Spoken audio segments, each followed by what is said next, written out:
మహిళా reservation bill చట్టసభల ముందుకు రావడంపై హర్షం వ్యక్తం చేశారు విజయవాడలో పీజీ చదువుతున్న విద్యార్థులు. ఈ బిల్లు ఆమోదం పొందడం వల్ల రానున్న రోజుల్లో మహిళల సమస్యలను చట్టసభల్లో పెద్ద ఎత్తున వినిపించే అవకాశం ఉందంటున్నారు. దీనికి సంబంధించి మరింత సమాచారం మా ప్రతినిధి శ్రీకాంత్ అందిస్తారు.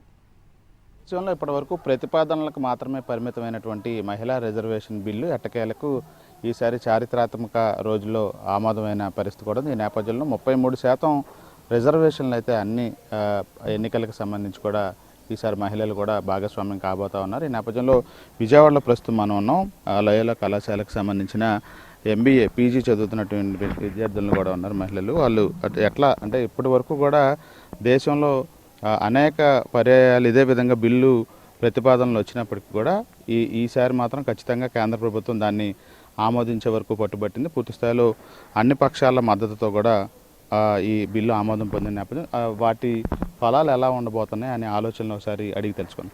అంటే ఇప్పటి వరకు కూడా ఎప్పుడు మహిళలకి ఇంత పర్సంటేజ్ ఎన్నికల్లో భాగస్వామ్య పరిపాలనలో రాలేదు. ఈసారి మొట్టమొదటిసారిగా రాబోతుంది. ఎలా ఫీల్ అవుతుంది?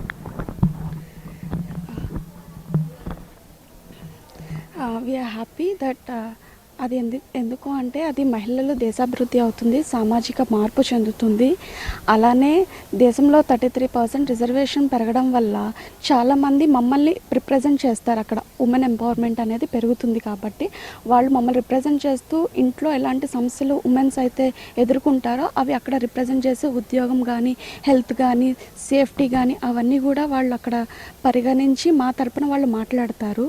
అది ఒక దేశంలోనే ఒక కొత్త అధ్యాయానికి శ్రీకారం చుట్టింది కాబట్టి మేము చాలా సంతోషంగా రేపు ప్రజెంట్ మేమంతా యూత్ కాబట్టి రేపు మేము ముందడుగు వేయాలన్నా కూడా ఒక రిజర్వేషన్ బిల్లు ద్వారా అది ముందుగా జరుగుతుంది అని చెప్పి మేము అభిప్రాయపడుతున్నాం. అంటే ఇప్పటి వరకు కూడా కేవలం ప్రతిపాదనలోనే ఉంది బిల్లు. అంటే ఎప్పుడైనా అనుకున్నారా ఇది అమల్లోకి వస్తుందని? ఎందుకంటే ఎన్నో ఏళ్ల నుంచి కూడా అమలు చేస్తామని చాలా ప్రభుత్వాలు చెప్పారు.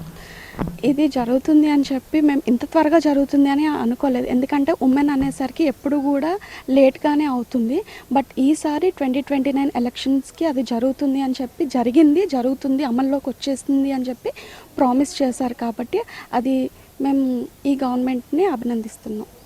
మీరు చెప్పండి, ఇప్పటి వరకు కూడా ఈ ఎన్నికలకు సంబంధించి లేడీస్ అనేవాళ్ళు చాలా తక్కువగా రిప్రజెంట్ చేస్తున్న పరిస్థితి. ఖచ్చితంగా 33% అమలు చేస్తే వెళ్ళాల్సిందే. అంటే ఎట్లా రాజకీయాల్లోకి వచ్చే అంశం ఎలా ఉంటుంది మీకు?